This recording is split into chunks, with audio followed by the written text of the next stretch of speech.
আসসালামু আলাইকুম শিক্ষার্থীরা, সবাইকে সহজে পড়া শিখিতে সাদর আমন্ত্রণ। আজকে আমরা অষ্টম শ্রেণীর বাংলা প্রথম পত্র বইয়ের জীবনানন্দ দাশ রচিত আবার আসিব ফিরে কবিতাটির পাঠ্য বইয়ে যে বহু নির্বাচনী ও সৃজনশীল প্রশ্ন দেওয়া আছে তার উত্তর আলোচনা করব। অনুশীলনীর বহু নির্বাচনী প্রশ্ন: ধানসিঁড়ি কিসের নাম? নদীর। আবার আসিব ফিরে কবিতাটি কবির কোন কাব্যগ্রন্থ থেকে নেওয়া হয়েছে? রূপসী বাংলা।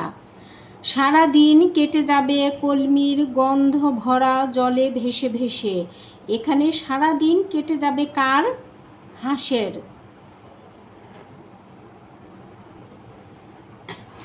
বহু নির্বাচনী প্রশ্ন, এখানে উদ্দীপক দেওয়া আছে, কবিতা অংশটি পড়ো এবং 4 ও 5 নম্বর প্রশ্নের উত্তর দাও। গধূলি লগনে জগদীশে স্মরণে বিদায় লইব জনমের তরে, লুকাইব আমি সন্ধ্যার আধারে বাংলা মায়ের ক্রয়ে। এখানে এটা হচ্ছে আমাদের উদ্দীপক, এর আলোকে 4 এবং 5-এর উত্তর করতে বলা হয়েছে। উদ্দীপকে আবার আসিব ফিরে কবিতার কোন দিকটি প্রকাশিত হয়েছে? স্বদেশ চেতনা। উক্ত সাদৃশ্যপূর্ণ দিকটি উদ্ভাসিত হয়েছে নিচের কোন চরণে? উক্ত মানে হচ্ছে উদ্দীপকে যেটা বলা হয়েছে তার সাথে মিলযুক্ত আর কি দিক কোন বাক্যে লেখা হয়েছে সেটা জানতে চাওয়া হয়েছে প্রশ্নে।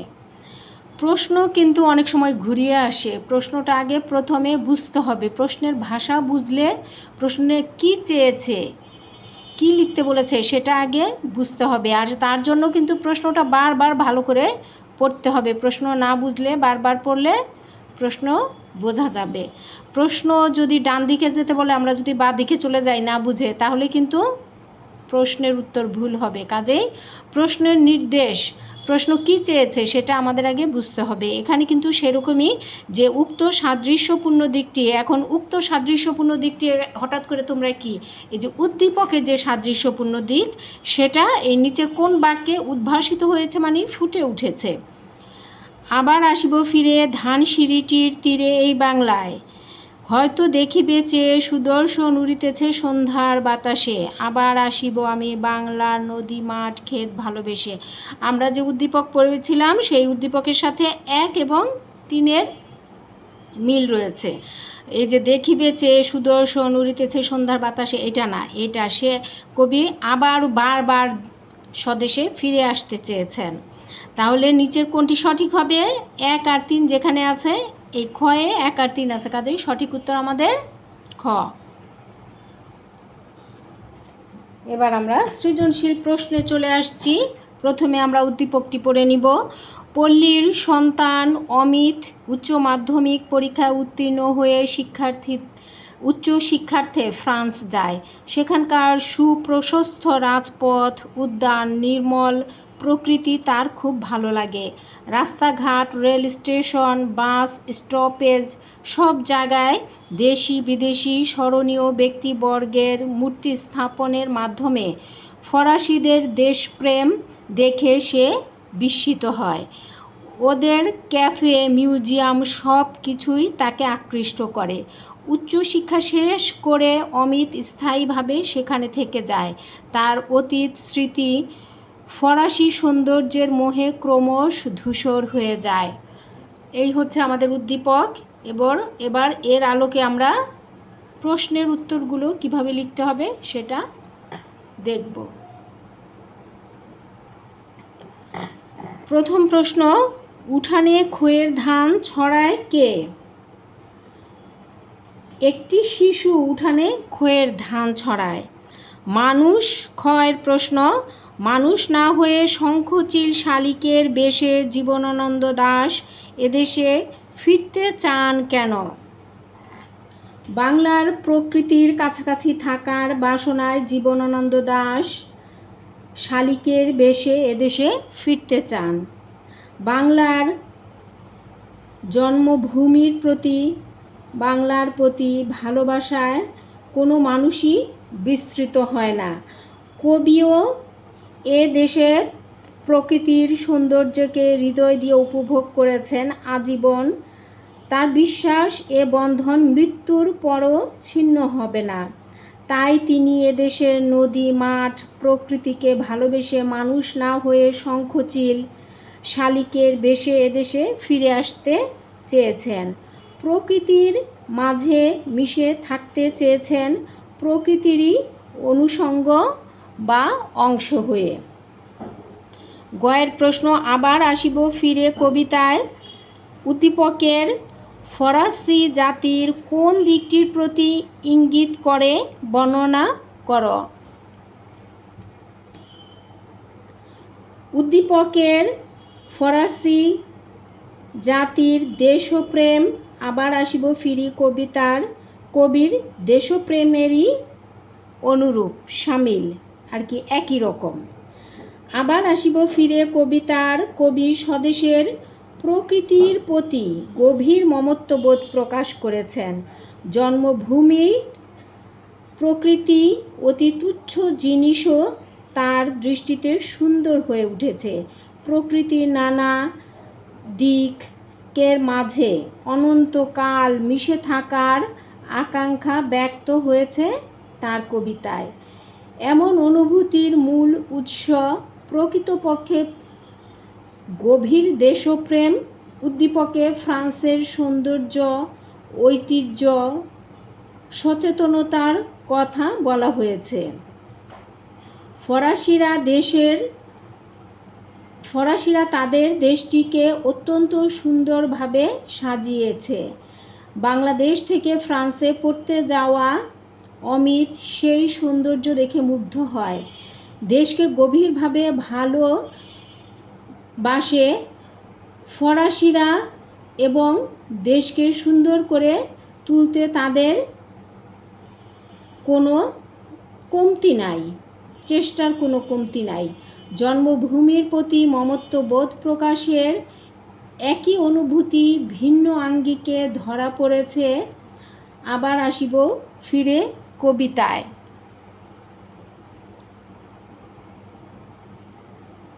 কাজেই আমরা বলতে পারি যে আবার আসিব ফিরে কবিতায় উদ্দীপকের ফরাসি জাতির যে সৌন্দর্য চেতনা, শহর দেশকে সুন্দর করে সাজিয়ে রাখার যে তাদের ভিতরে একটা উদ্দীপনা, উৎসাহ, সেটা কিন্তু আমরা আবার আসিব ফিরে কবিতায় প্রতিটি লাইনে লাইনেই সেটা দেখতে পাই কবির কল্পনায়।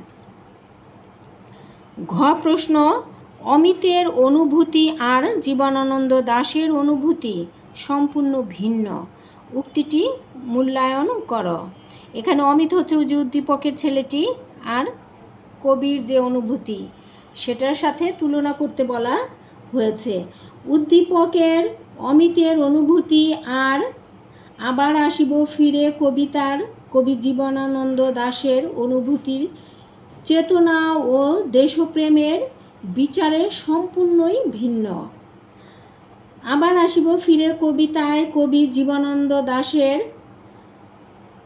জীবনানন্দ দাশের আশাবাদ, জন্মান্তরেও এই বাংলার সঙ্গে তার বন্ধন যেন ছিন্ন না হয়। নিজের দেশকে ভালোবেসে তার মনে হয় যখন তার মৃত্যু হবে তখনও এ দেশের সঙ্গে তার মমতার বাঁধন যেন শেষ না হয়ে যায়। উদ্দীপকে উল্লিখিত অমিত বিদেশে পাড়ি জমানোর পর ধীরে ধীরে দেশকে ভুলে সেখানে স্থায়ীভাবে বসবাস শুরু করে দেয়। ফ্রান্সের সৌন্দর্যে আপ্লুত অমিত স্বদেশের টানকে একেবারেই ভুলে যায়। এই বিপরীত চিত্র দেখা যায় আবার আসিব ফিরে কবিতায়।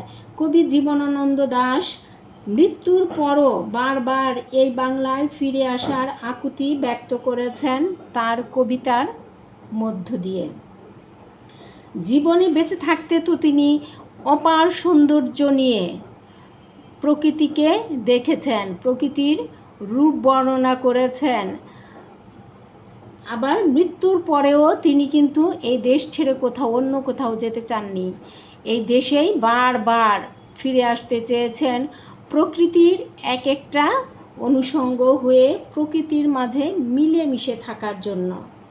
উদ্দীপকের অমিত বাংলার প্রকৃতির কোলেই ছোট থেকে বড় হয়েছে, কিন্তু উচ্চশিক্ষা লাভের জন্য বিদেশ যাওয়ার পর স্বদেশ ও স্বদেশের প্রকৃতিকে মন থেকে মুছে ফেলেছে সহজেই।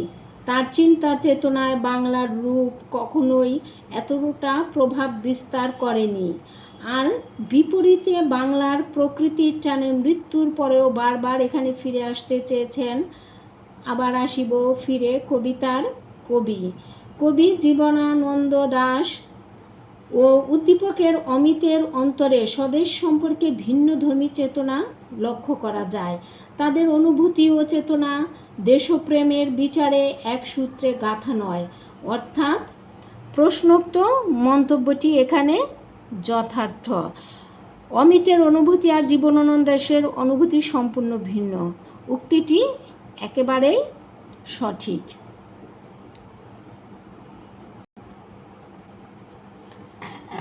2 নম্বর সৃজনশীল এর উদ্দীপকটা আমরা প্রথমে পড়ে নিব। বাংলার হাওয়া বাংলার জল হৃদয় আমার করে সুশীতল, এত সুখ শান্তি এত পরিমল কোথা পাবো আর বাংলা ছাড়া। এটা হচ্ছে আমাদের উদ্দীপক। দেখো, বাংলার কথা পড়লেই ভিতরে অন্তরের ভিতরে একটা কি গভীর অনুভূতি আমাদের জাগ্রত হয় দেশের ভালোবাসার প্রতি। এই যে এখানে সব শব্দের অর্থই তোমরা মোটামুটি জানো। পরিমল অর্থ হচ্ছে বাতাস। ক প্রশ্ন দেখো, আবার আসিব ফিরে কবিতাটি কোন কাব্যগ্রন্থ থেকে নেওয়া হয়েছে? আবার আসিব ফিরে কবিতাটি কবি জীবনানন্দ দাশের রূপসী বাংলা কাব্যগ্রন্থ থেকে নেওয়া হয়েছে। ক্ষয়ের প্রশ্ন, বাংলার সবুজ করুণ ডাঙা বলতে কি বোঝানো হয়েছে?